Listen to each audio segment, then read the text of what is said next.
Thank you, sir. Hi. All right. How are you doing? Well, Matt Lee. how are you? Nice to see Andrea Mitchell here again. Thank you, ma'am. I'm here after a rather big trip. All right, so are we, we're set? Everybody good? Great. So I'm going to start with a little bit of a statement here today. Welcome aboard, everyone. Nadia, nice to see you. During my first briefing, I said that under President Trump, peace through strength is back. That was clear from day one under this administration. The 11 days since my first briefing have further proven it. In an important advancement for peace, America's top diplomat, Secretary Marco Rubio, and National Security Advisor Mike Waltz traveled to Jeddah, Saudi Arabia, to meet with the Ukrainian delegation. As a result, Ukraine expressed readiness to accept the U.S. proposal to enact an immediate interim 30-day ceasefire to the Russia-Ukraine conflict.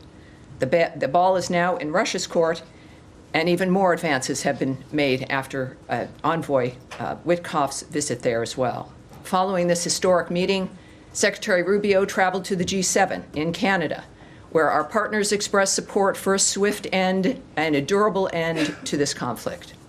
And as we pursued peace, our nation also showed strength. Under the President's direction, this administration invoked the Alien Enemies Act of 1798 to initiate the removal of hundreds of dangerous members of the Tren de Aragua, a vicious, violent foreign terrorist organization, which has been threatening our nation, conducting irregular warfare, and terrorizing Americans. We express our sincere gratitude to President Bukele of El Salvador for playing a pivotal role in this transfer. As Secretary Rubio said, once again, President Bukele has shown he is not only the strongest security leader in our region, he is also a great friend of the United States. In our fight against terrorists, President Trump ordered the launch of decisive and powerful U.S. military deterrence operations against the Iranian-backed Houthi terrorists in Yemen. Following the strikes, Secretary Rubio noted that the president, quote, sent a powerful and clear message. These attacks on U.S. vessels and global shipping must stop, and we will hold you accountable. We will protect our people and freedom of navigation. In furtherance of President Trump's maximum pressure policy on the Iranian regime, last week the State Department announced sanctions on Iran's oil minister and shadow fleet that facilitates Iran's illicit crude oil trade. These actions were taken to stop the flow of revenue to the Iranian regime that uses to fuel conflict in the Middle East, advances its nuclear program, and supports its terrorist proxies. In addition, the State Department will consider revoking the visas of foreigners who have supported Hamas and unleashed anti-Semitic harassment, intimidation, vandalism, and violence on America's college campuses. As Secretary Rubio said on March 6th, those who support designated terrorist organizations, including Hamas, threaten U.S. national security. And we intend to use the department's broad authority to revoke visas when information comes to light indicating a visa holder may be inadmissible or ineligible under U.S. immigration law. Here's the bottom line. Secretary Rubio's State Department remains committed to advancing the national interests of the United States. Peace through strength is back. Not that we have a lot of things to discuss, and I see it all on your faces, but it is good to be back. I've been away for, I don't know, 10 days now or so, but I'm looking forward to answering your questions. We will begin again with Matt Lee. Thank you, Tammy. I had three processy kind of questions, but for the sake of my colleagues, and I know there's a lot to ask, I'll break it down to two. They'll be very brief. All right. One, on the South African ambassador, who the secretary declared PNG on Friday. Sure. The South Africans seem to be a little bit miffed that they learned about this from a X post, and I understand there was a meeting at which a formal diplomatic note explaining this was handed over. Can you, what day was that, the meeting? Well, it was the same day of Friday. The announcement, yes. So after Secretary Rubio made his decision, our senior level diplomats convoked the South African embassy staff for an in-person meeting at the State Department. At this meeting, our officials delivered the official notification of Ambassador Rasool's persona non grata status, and it was done. Okay, and I understand that his privileges and immunities expire today, and then he has to leave by Friday? That's right. So he has, for these 3 days that passed, he's had his privileges, but those did expire today. And he has, technically, it's a week from the notice, and so that expires now on Friday. Okay. He'll need to be out of the country. Okay. And then my second one is what you mentioned before on the AEA, the Alien Enemies Act. As you know, as this building certainly knows, there are several provisions that or several criteria that have to be met in order to invoke this. One is there being a declaration of war with the country in which this force is from, or that the invasion or incursion, or however you want to call it, is being orchestrated or influenced by a sovereign state. Does the U.S. now regard Nicolas Maduro as the legitimate head of state of Venezuela? And secondly, if you do, or even if you don't, are Maduro and the state of Venezuela now covered by the Foreign Sovereign Immunities Act? You know, just before I came up here, my colleague, Caroline Leavitt, had a great deal to say about this. This belongs at the White House. This is a dynamic that's happening out of the White House. This is a legal Well, but I also, in addition to that fact of referring you back to the White House and to DHS regarding this, this is in the courts. And as you know, I'm not going to pontificate on or guess or muse about what's going on with the courts at this point. So clearly the White House has been very transparent. Caroline was very clear this afternoon about their approach. Clearly, they feel that this is something they want to litigate, and they're going to. And for the good of the American public, it's an important thing to do. Everything we know that the Trump administration is doing, certainly President Trump himself and his team, is in the interests of the United States. I understand that. And that's why he was elected. People are excited about the nature of the actions that we're taking swiftly. And this is one of them, and we will see it play out in court, and that's the extent of what my question is not about. So now there's a third section. I thought you said you were going to forego the third part. No, I'd just like to have an answer to the first question. Does the U.S. consider Nicolas Maduro to be the legitimate I'm not going to discuss with you again a national issue that belongs both with the White House and the Secretary himself, so I'm not going to be able to remark on that. All right.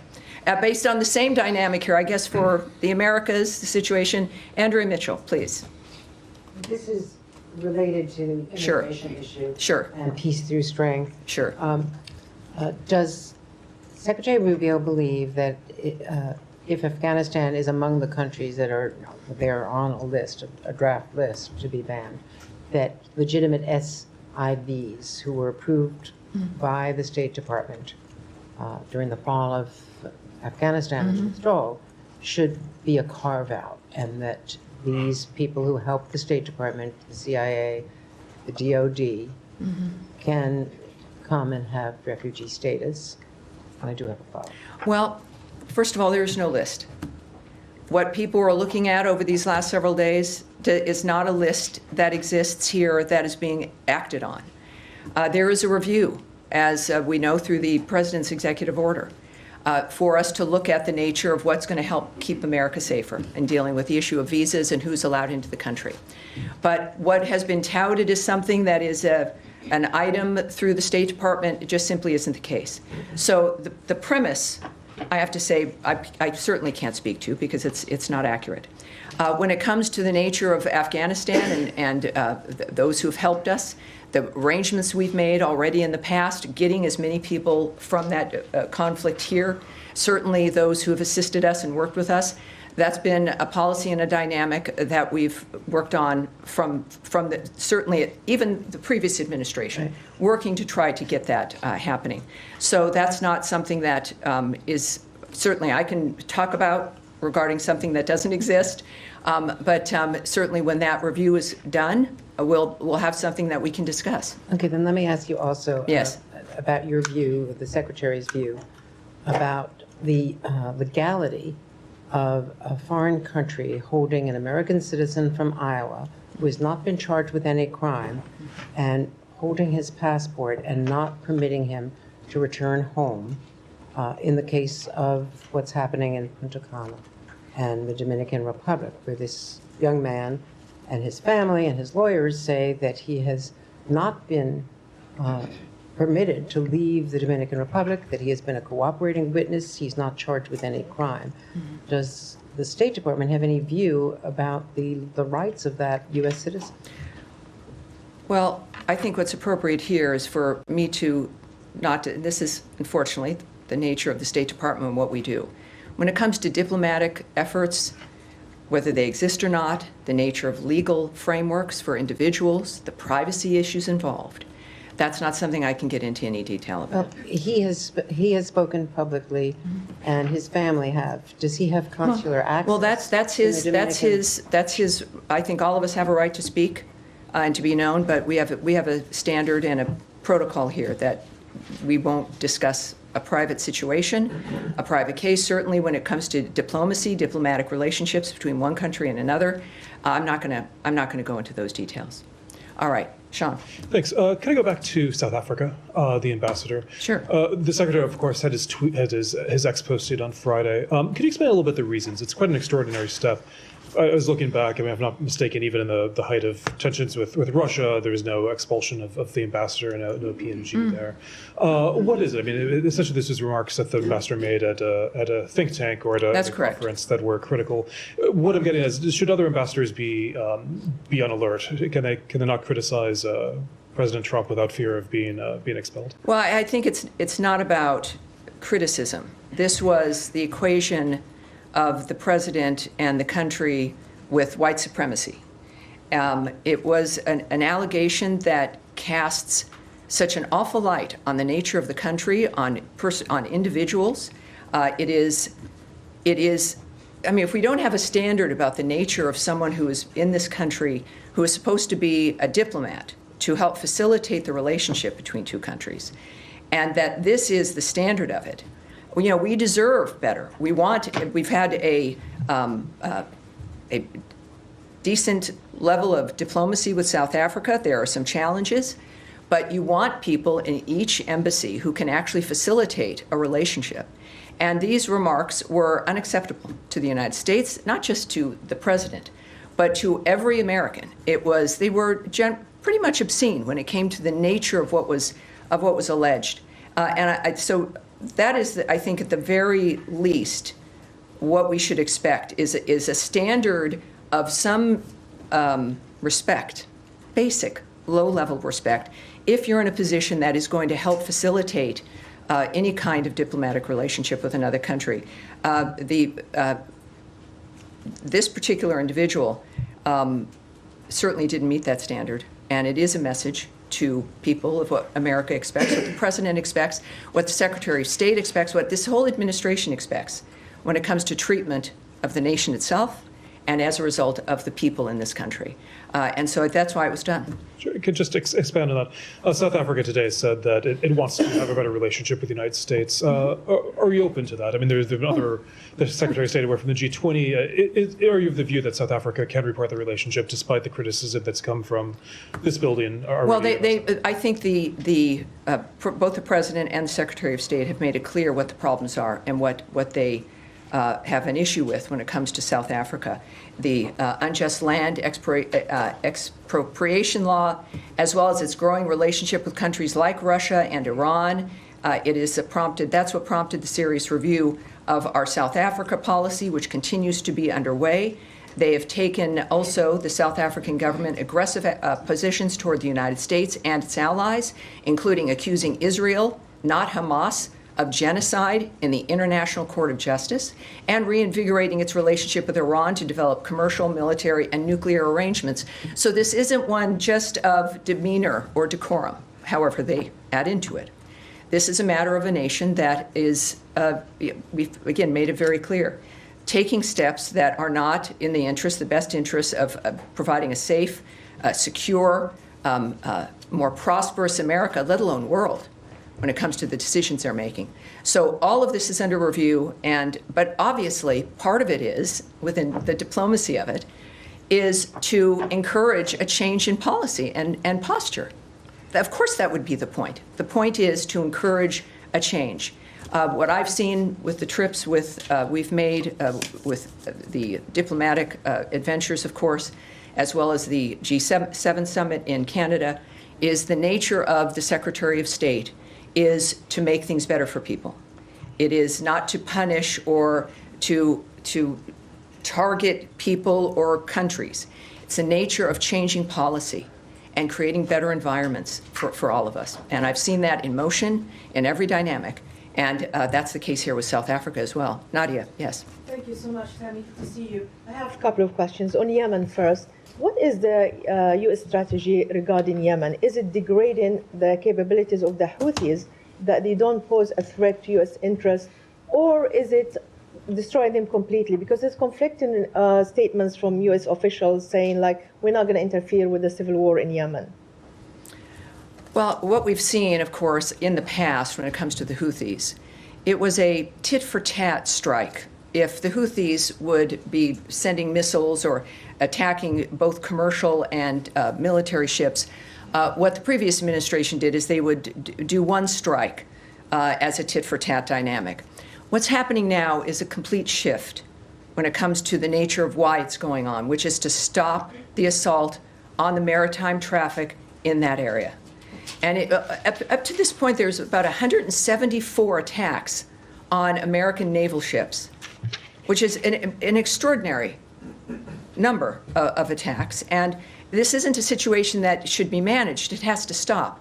So the message to the Houthis is, if this will end when you end the attack on both commercial and military ships in that region.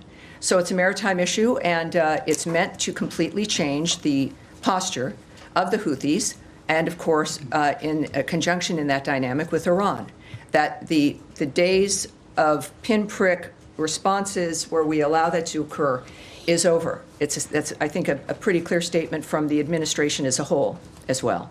On the visa thing, just The visa, quickly. sure. Is the area clear when it comes to revoking visas for foreign students?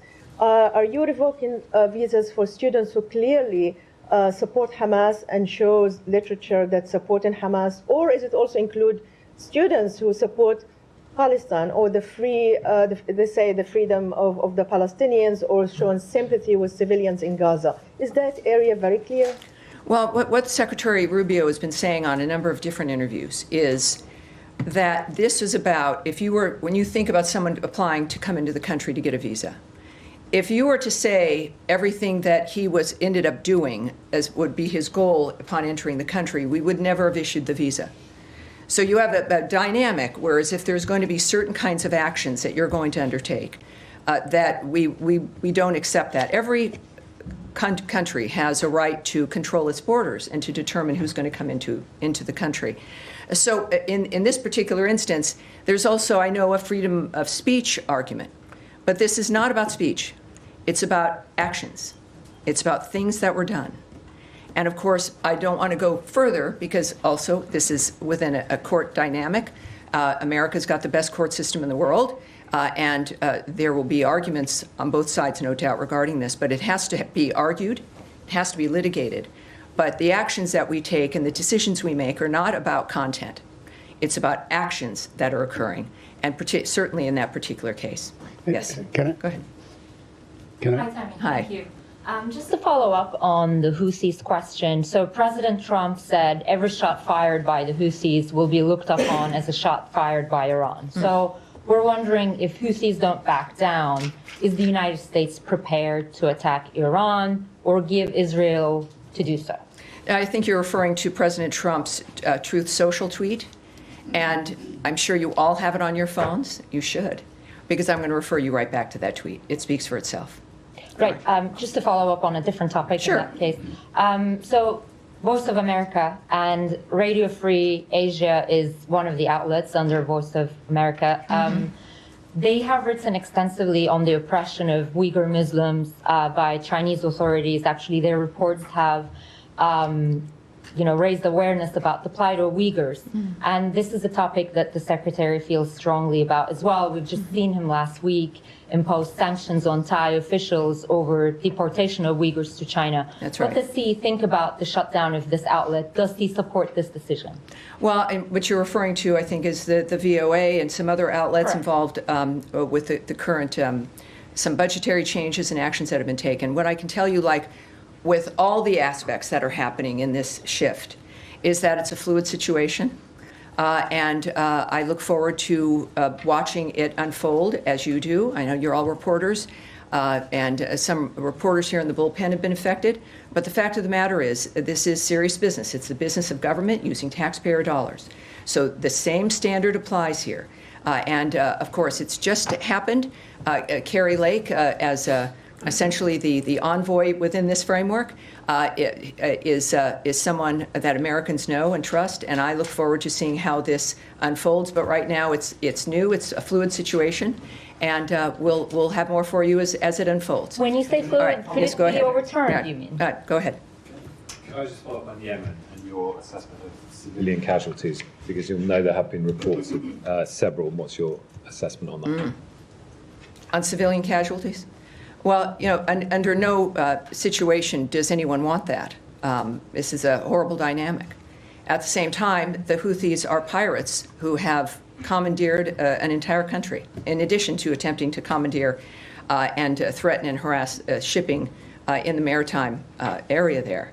So when we think about this dynamic, America seeks to avoid that situation, but we're now in a position where it has become untenable.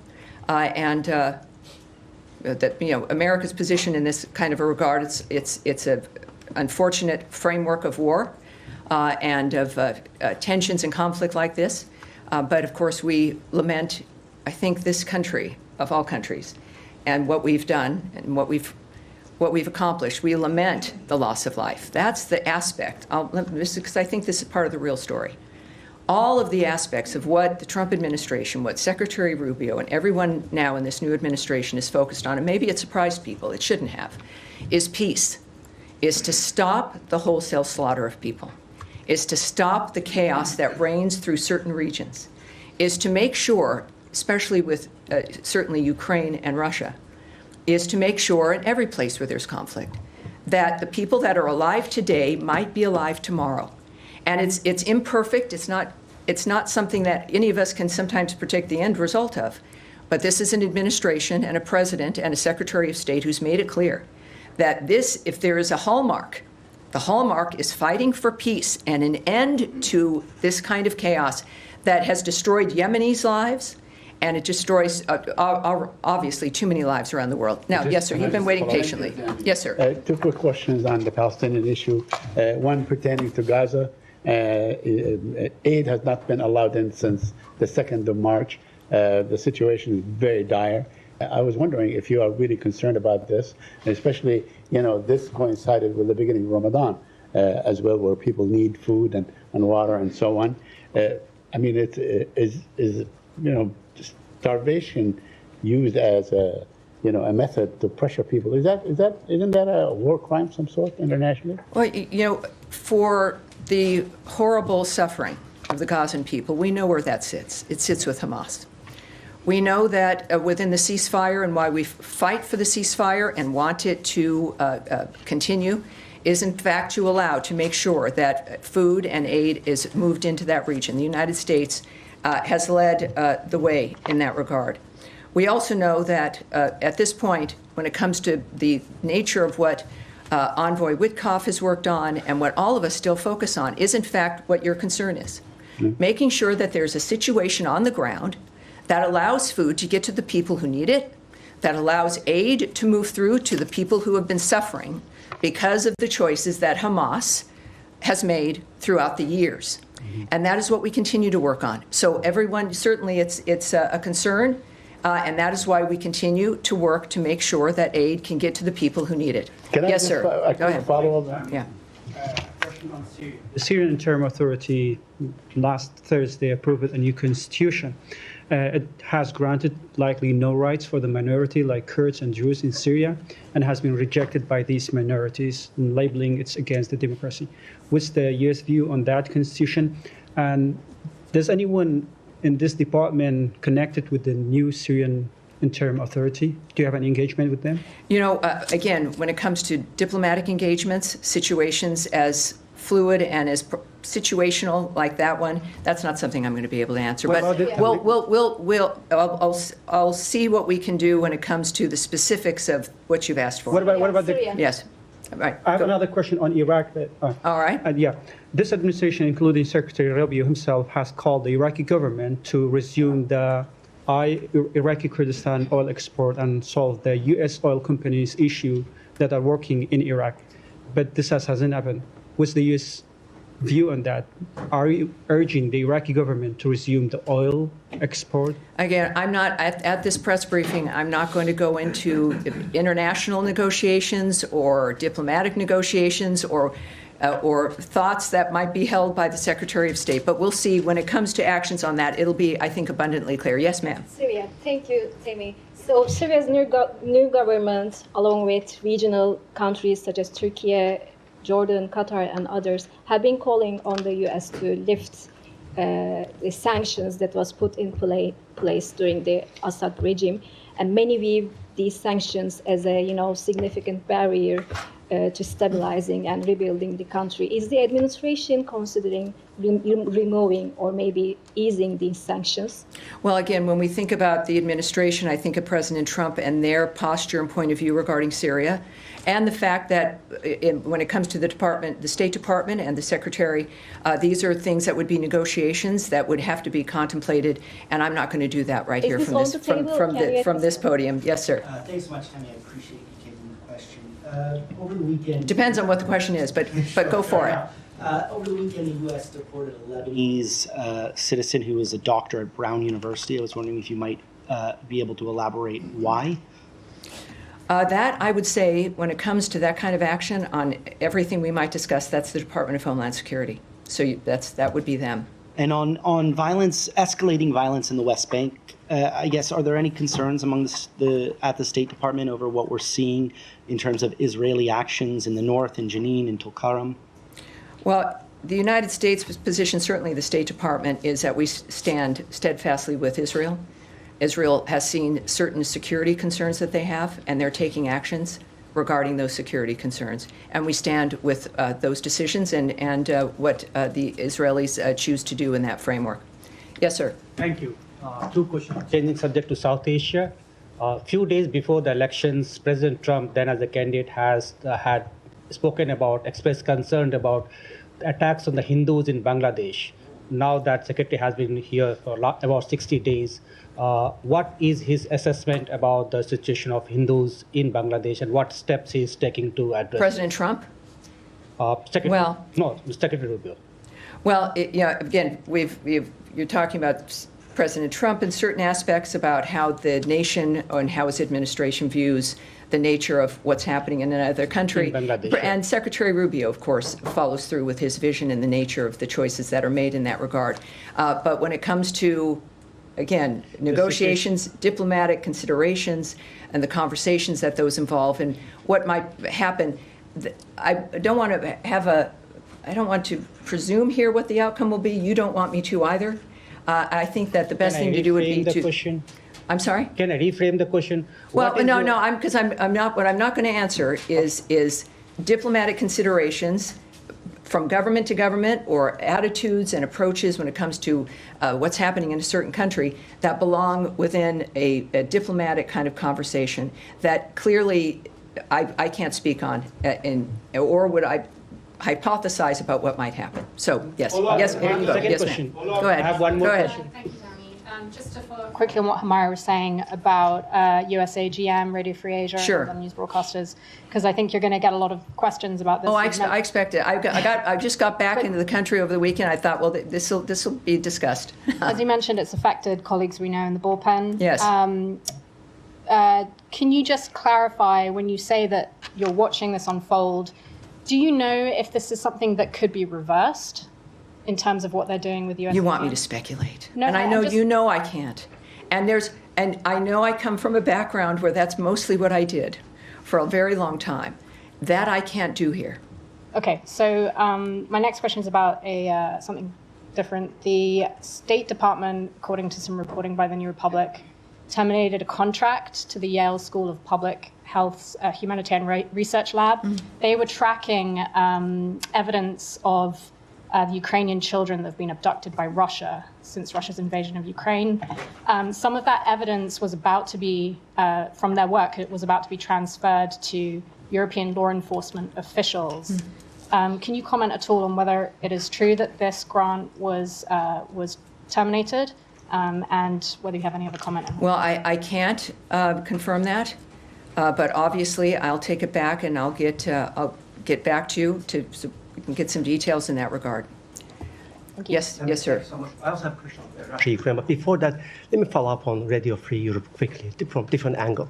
This administration last month secured one of the reporters jailed in Belarus, was working for Radio Free Europe, and I want to give you credit for that. Now, given how strongly you feel about the cases, can you assure us that you will continue securing the release of Radio Free Europe reporters, one of them in Azerbaijan and other countries, even if you end up defunding them?